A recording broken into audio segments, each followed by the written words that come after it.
Film director John Waters once dubbed iceberg lettuce the polyester of greens. It's not difficult to understand why.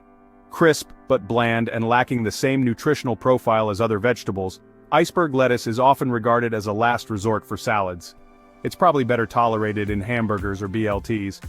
Only a wedge salad, where the head is left partially intact, seems to be welcome in fine dining establishments. But let's table the debate over its merits for a moment.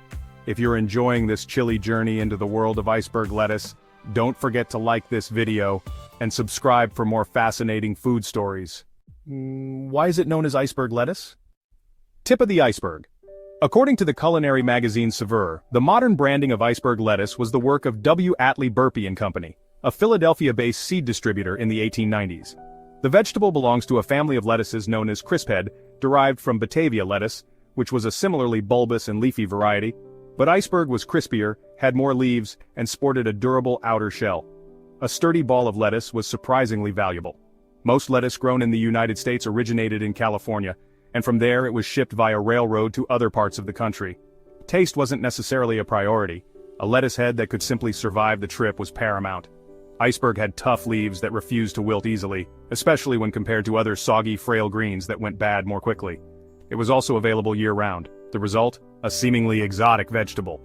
California iceberg lettuce, one 1891 newspaper ad that ran in Wisconsin read, "It cost 12 cents per head."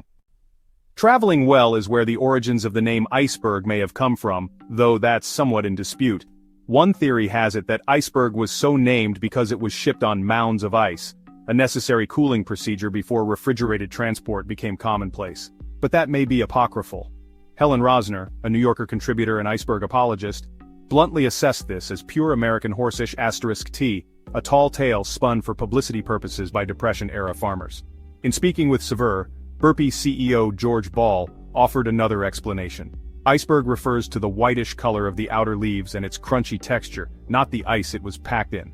That's bolstered by some of the early descriptions of the lettuce. In an 1895 ad for iceberg lettuce seeds, Kohl's seed store of Pella, Iowa, wrote, "The leaves have small indents, which are constantly filled with dewdrops. They are thus kept fresh and show a remarkably crystalline appearance, which well warrants the name of iceberg." Further refinements to the lettuce were made, and by the 1940s, lettuce science had improved to the point where one type of crisphead was crossbred with another variety, dubbed brittle ice, to create the super crisp iceberg we're familiar with.